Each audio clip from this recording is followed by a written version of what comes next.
Hi everybody, I'm Flora and I'm from Hungary. I am actually very proud to be Hungarian. I'm not nationalistic. I like to say I'm patriotic, which means I'm proud of my cultural heritage, my language, history, and I'm just proud to stand out sort of in a Slavic region that we are Finno-Ugric and we're this small nation that nobody understands. I really like that it's very sunny here. We have wonderful summers. We have really good literature. Unfortunately, probably nobody else can access it. We have some composers, and I really like part of our mentality that we are passionate, we are romantic, we cry, and we laugh always.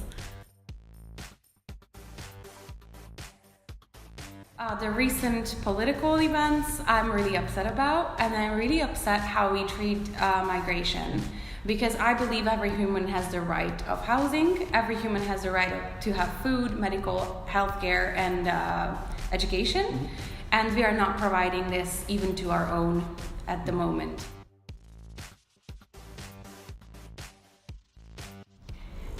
The first thing is union, because we're all in this together. We are a union that keeps together, has open borders, and shares the welfare that we have and amazing opportunities for both young and old.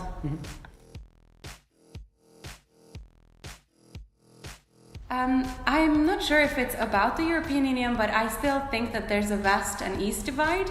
And even from very open-minded Western European friends, I often hear stereotypes which are just not true or offensive. And sometimes I do feel that the West looks down on the eastern part of the EU. I wish Hungary was a little bit more free and democratic, and I wish we would take better care of women and minorities and the young people's future, because at the moment I feel like wages are not compatible, working hours are not compatible, healthcare and the education is just in a worse state than in other European Union states, and I feel like this is not what my people deserve, and this is not what we signed up for. And I personally feel a little bit that I don't have a perspective here, that I cannot pursue my dreams or hopes because there's no ground for it. So if I try to establish my own company or do something for the public, I better do it elsewhere where my work is more appreciated, I can earn better money with it, and there's less corruption or government propaganda or government even just telling me what to do with these projects I would like to do. I have the opinion that fining or giving fines to Hungary eventually will just take money out of the taxpayer's pocket and will not sanction the government.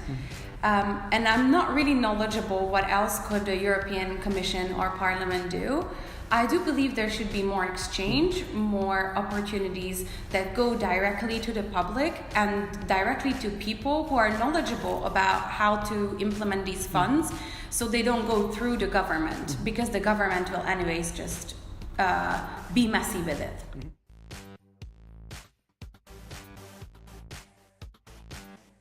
I would say some necessarily do. I know, as a matter of fact, that students of color and students who are member of the LGBTQ plus community, they had issues and they encountered a lot of hostility, sometimes even physical hostility.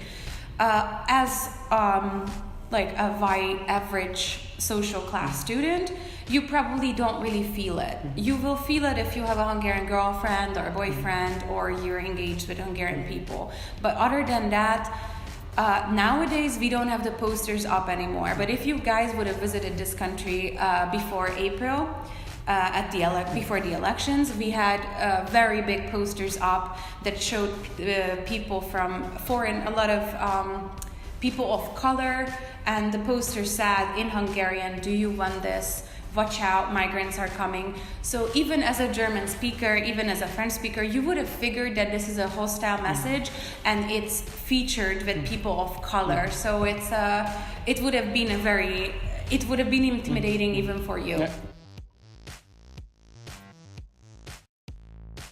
I actually unfortunately don't, even though I came back for a short while, and I have a couple of friends who did come back from studied abroad and now are back. They all kind of realized that unfortunately we've seen the world, we know how it could be better, how we could actually live in peace, and we could live without this hatred and propaganda.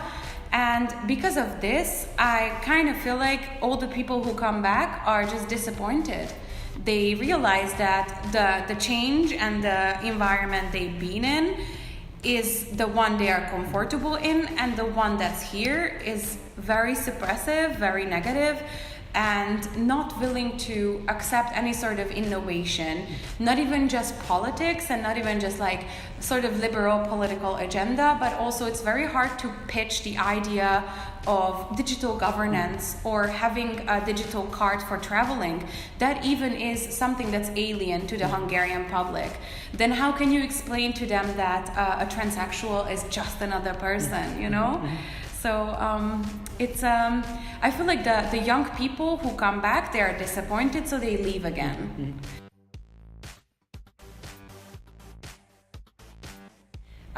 If we are talking about future perspectives in Hungary, I'm a bit hopeless. I used to be very hopeful. I used to wait for social changes to happen.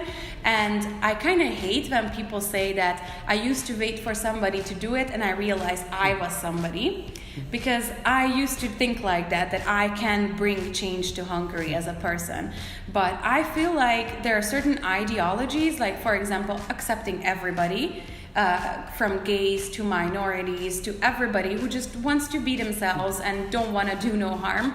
This is not an option at the moment. The public is very frustrated, and I feel like there's so much hate in the Hungarian public that if we don't realize this now and we don't do something, then it already might be too late. And it's very much like global warming, I think, in the boiling political agenda, that we are radicalizing, we want to lock out migrants, we want to sanction different people out, and we are not realizing that if we don't stick together, then it will go down the drain.